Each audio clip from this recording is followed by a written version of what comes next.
Okay, so today we're going to look at graphing polynomial functions, and we'll start from something very, very basic to something very, very crazy. Okay, so a polynomial function is going to be a continuous function that kind of just flows nicely from left to right without any breaks. But different things can happen to it. Polynomial functions will have powers on them. So we want to kind of go back and just look at the basics and just look at a very simple parent graph with different powers. So what we'll do is we'll go ahead and look on our graphing calculator and let it help us for right now. A couple of these you should know. A y equals x squared. All I'm looking for is a quick little sketch of that.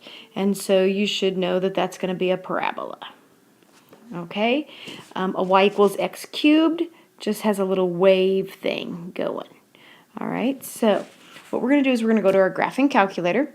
And this is definitely going to be a video that you'll have to pause and do some things and then start it up again. There's going to be places where I skip around, so stay with me. Have that finger ready to pause it. Have your graphing calculator out. And you definitely want to have this packet printed too. Otherwise, you're going to be spending a lot of time making graphs. So go ahead and pause the video. What I'm looking for you to do is to type each one of these next 6 functions into your calculator and see what happens as you change that power on your x. All right, go ahead and pause.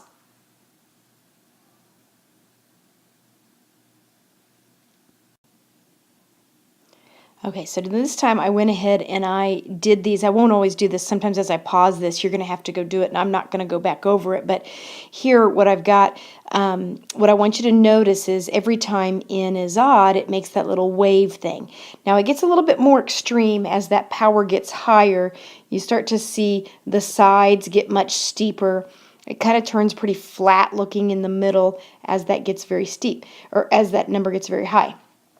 However, this will never actually be a horizontal. It always has a little bit of an increase. These legs here are never really straight. They're always just gradually getting a little bit wider. Okay, same thing on the even powers. You notice it gets a lot steeper on the sides. It turns flat here on the bottom. But again, these will never be straight vertical. This will never be exactly horizontal. There's always just a little bit of a curve to it. But what's important to recognize is that anytime that you have an odd power, it's going to start low, wiggle up, and end high. If you ever have an even power, it's going to start high, curve around, and end high, like that. Okay, so let's graph something that has more action going on in it. So it says graph the following polynomials. At this time, and actually through this whole packet, we're not concerned with exact y values. I didn't even scale the y-axis. Who knows what those tick marks mean? Right now, we're going to be looking at only x values. Okay, so if you look at this first example, this is something that we could have done in the past, and in fact, we have done in the past. It's a quadratic because the x is there twice, it's x squared, but it's factored out for us. So we know the two x-intercepts. We know that it's going to cross at 3, and then it's going to cross at 5. And because it's an x squared, meaning there's two x's, then I know that it's going to start high and end high like all of the even power ones do. Okay, so that's what's going on. So let's look at number 1. So you're going to start off and tell me where are the zeros going to be located. So looking at those factors, you should say 2 and 5 and 6.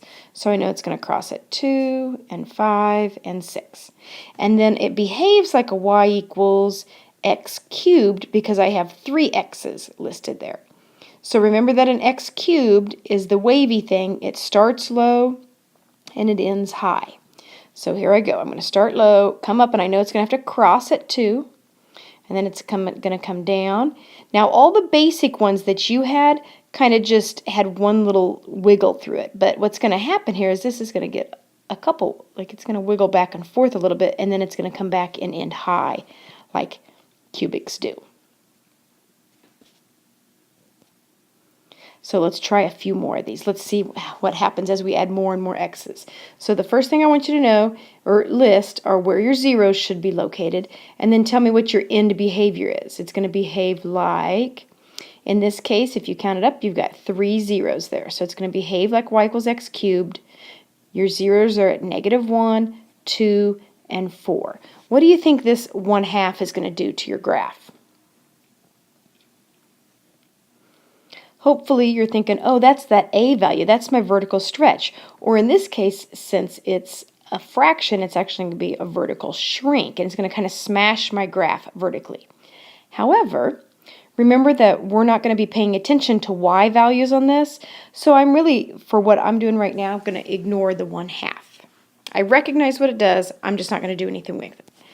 All right, so let's plot those zeros. It's going to cross at -1, it's going to cross at 2, and it's going to cross at 4. Let me throw something out there. Just one thing you would look for here is just on the off chance that it was negative, and some will be on this worksheet, you'll have a negative A value out there. Now that would affect my graph. That would flip it. So instead of starting low and ending high, I'd actually flip that around and start high and end low. Now this one I don't have to worry about it, but you always want to be looking for that to happen. Okay, so let's go back here and graph. This is just normal. It's going to start low, come up and cross at 1, cross at 2, cross at 4, go back up. Okay, you try number 3 by yourself. Pause the video.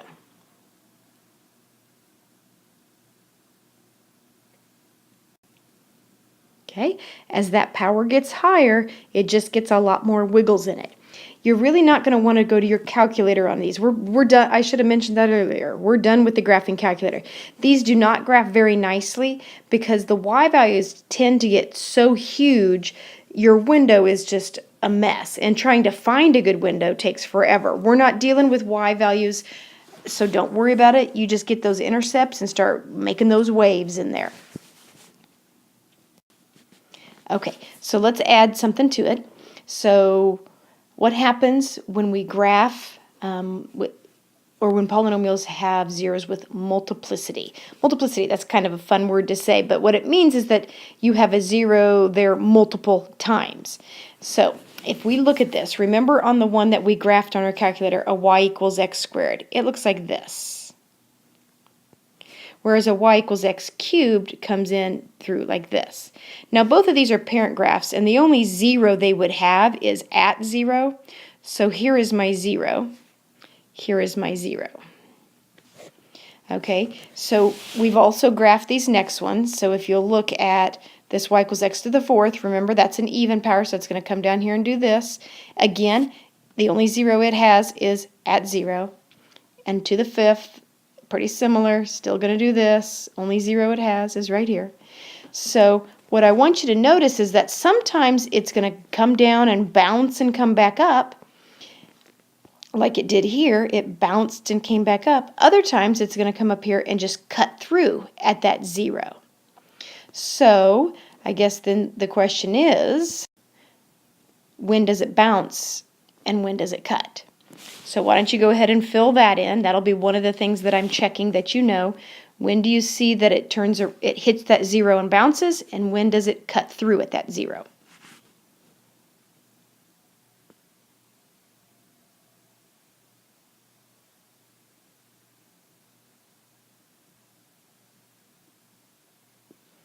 Okay, let's look at a couple more examples. It behaves like y = x cubed. If you look at number 1 here, that's because the x is here once, but here it's considered there twice. So that's 3 x's, and so that's an x cubed. It has zeros at 1 and 2, so let's put points there at 1 and at 2. And because the power on the first one here is to the first, so that's an odd, so we're going to cut. This 0 has a multiplicity of 2, so it has a power of 2. Since that's an even, it's going to bounce there. So it's going to look like this. It's a cubic, starts low, comes up, and it's going to cut through at the 1, and it's going to turn around, and it's going to bounce at the 2, and then come back up and end like odd powers do. Okay, let's try another one. Number 2. This one again is an odd power because there's 2 of these zeros and there's 3 of these. So let's plot those. Notice they're the exact same zeros at 1 and at 2. However, oh no, it's not. I'm sorry. That's an x plus 1. So that would get us a 0 actually at -1. Okay, and so it's an odd power, so I'm going to start low and end high. Because the power on the -1, 0, is 2, I know I'm going to have to bounce here. But this power is odd, so I'm going to have to cut here. So I'm going to come up, start low like odds do, bounce here, turn around, cut here, and up it goes. Okay. All right, so let's do some of these. We're going to start having a whole bunch of zeros, lots of crazy stuff going on. Definitely not something you would graph on your calculator. So let's look at this one. The first thing you do is you count up how many x's you see. So here's 1, 2, 3, 4, 5, 6, 7. I'm just looking at the powers on those, basically, on each one of those factors. So there's 7 x's, so that's a y equals x to the 7th. So that's an odd, so it's going to start low, zip up, well, it's going to do a bunch of stuff, but it's going to end high. We have zeros at -4, -2, 2, and 5. Let's go ahead and plot those.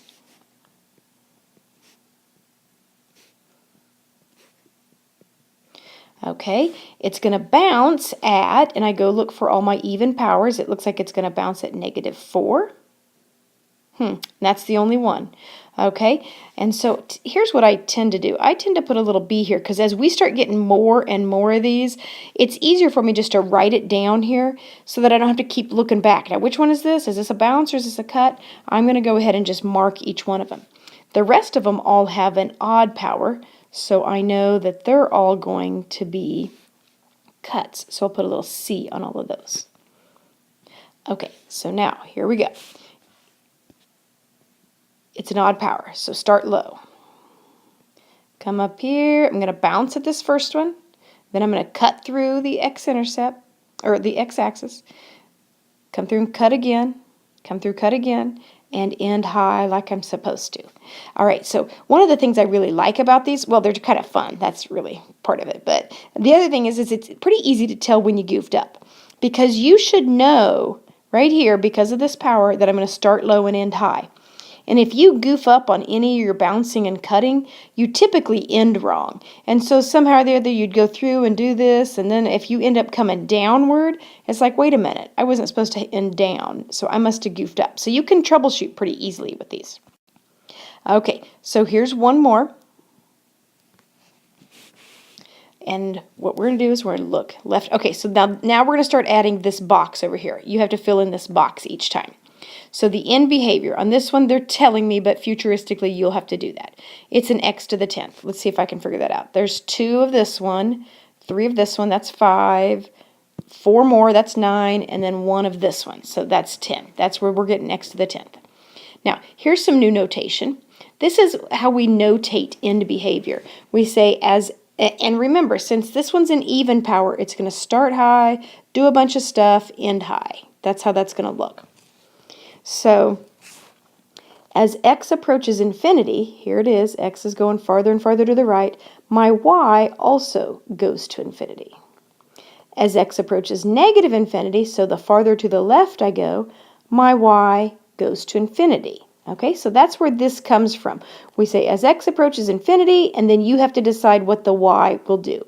As x approaches negative infinity, you figure out what the y does. Sometimes it goes to infinity, sometimes negative infinity, sometimes it goes to a number. These will start to change what can happen on them. Okay, so it's going to bounce at all the evens. So that looks like that's going to happen at the 2 and at the 5. And the odd powers are going to happen at the 3 and the 6. So let's come over here, 2 and 5 and 3 and 6. And this one was a bounce at 2 and at 5. This one's a cut and cut. All right, let's graph this thing. Remember, it's an even power, so I got to start high. Come down, do a bunch of bouncing around, and end high. So here it is. Start high, come up here. I'm going to bounce on this first one. Turn around and cut. And then I'm going to bounce. Notice on my bounces that they're still curvy. Bounce, and then it's going to come and cut and end high. Good, that's how I wanted to end. It's going to look like that. Don't make your bounces look like a ball bouncing where they're pointy. Don't do that. It's a curvy thing. Make it go flow nicely like that. Okay. So this one's yours. Here's your polynomial. You have to figure out what the end behavior is, and based on that, whether it's even or odd, you should know where your y should approach. And then a new thing here is to find the y-intercept. Remember that you plug 0 in for x. So you'd have a lot of x's. You plug 0 in for each one of these, and then you'd have to take care of these powers, and then you'd multiply this whole mess together and come up with a y-intercept. And so that way you'll know where it should be crossing the y-axis. Okay, this one's on your own. So go ahead and pause and take as much time as you need to go ahead and work through this one.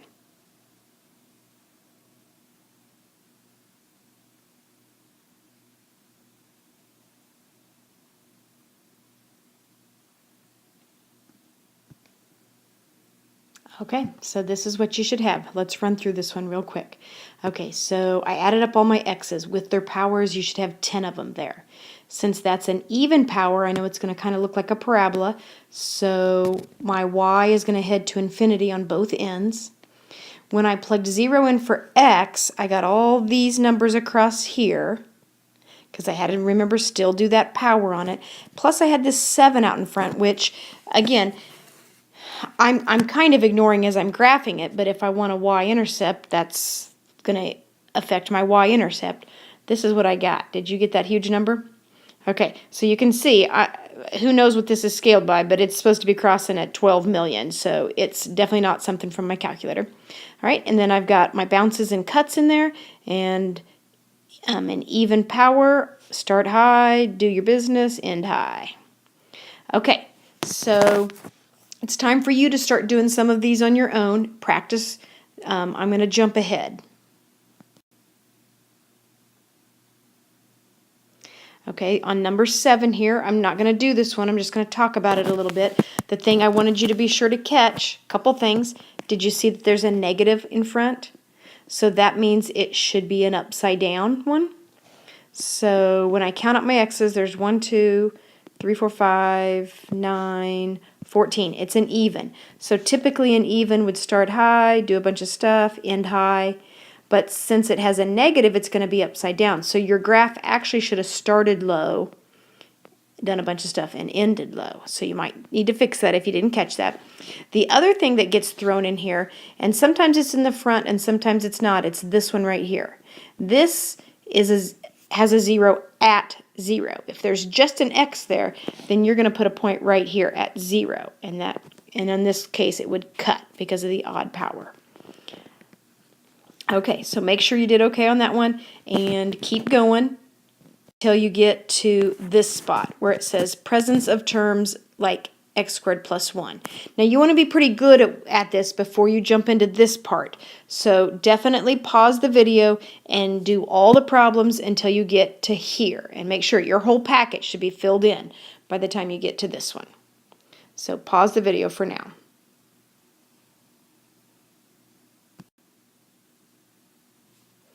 Okay, so let's talk about the presence of terms like x squared plus 1. If you have this x squared plus 1 as one of your factors, now it is a quadratic. It's an x squared. And so you would count it as 2 as you're counting the powers across there to see what your end behavior is. However, if you think about that, if you were to take an x squared plus 1 and set it equal to 0, well, you'd subtract 1, and then you'd square root, and what happens when you take the square root of a negative 1? Well, if you recall from Algebra 2, that's an imaginary number, so that's not going to create a 0 for us. It does add up for the powers because it's a quadratic, but it is never going to touch the x-axis. Okay, so let's look at what would happen. So for on this example here, this is a y equals x cubed. You've got 3 of them. It's got 2 zeros. Now look at this one.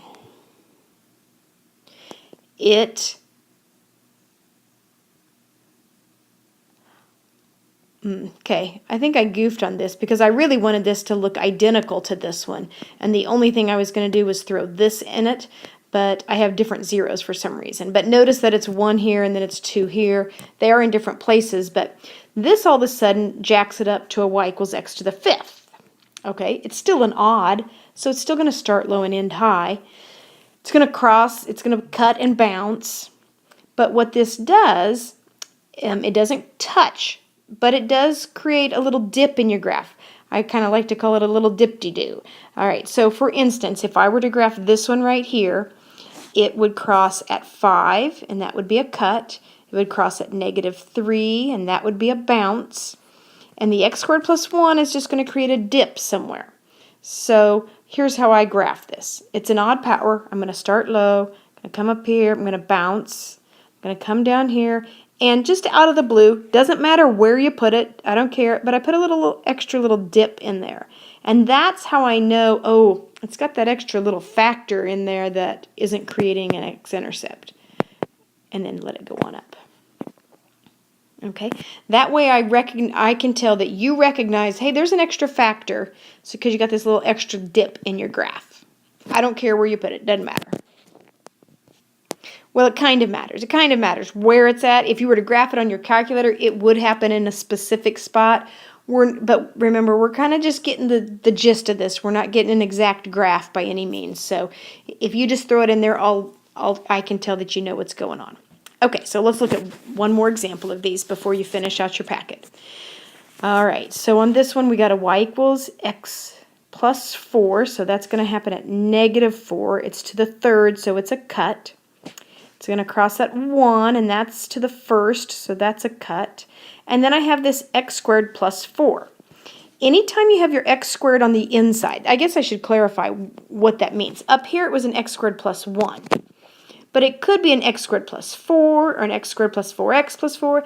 It's kind of like an x squared plus something positive is always going to end up positive. So if you have your x squared on the inside and you're adding something to it, and we'll keep it relatively simple, that's your clue that that's not going to create a 0. Or it's not, I'm sorry, let me say, it's not going to create an x-intercept. We still consider it a 0, but okay. So here's what I'm going to do. I have 1, 2, 3, 4, okay, let me count this. Here's 3, looking at the power here, 4, and this counts as 5, 6, so it is y equals x to the 6th. So that's an even, so I'm going to, evens, remember, do this business. Okay, so start high, cut, dip-de-doo, cut, back up. Okay, that's pretty much all we have for the polynomials. So at this point, I want you to go ahead and finish out the graphing part of the packet. Now, then it jumps into this, what we call an open box problem. I have that on a different video. So this should get you through all of the graphs that you have. Good luck. And have fun. These are kind of fun graphs.